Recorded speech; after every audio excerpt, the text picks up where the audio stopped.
Proses pembuatan kereta elektrik ini dalam tempoh 2 tahun yang memberikan kami pengalaman dan proses pembelajaran yang amat penting dan signifikan.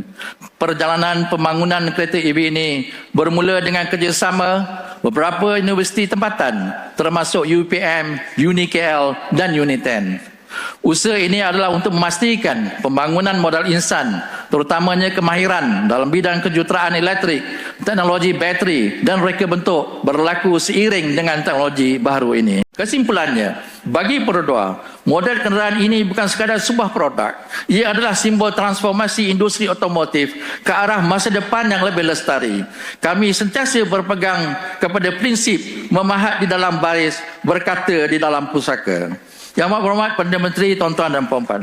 Untuk makluman semua, kereta EV ini juga dilengkapi dengan connected teknologi yang mana beberapa fungsi boleh dikawal secara remote dengan menggunakan telefon bimbit melalui aplikasi super apps Perodua yang dikenali sebagai P-Circle. Ciri-ciri ketersambungan ini adalah sebahagian daripada strategi Perodua untuk menawarkan mobility as a service dan membina ekosistem digital untuk penggunanya.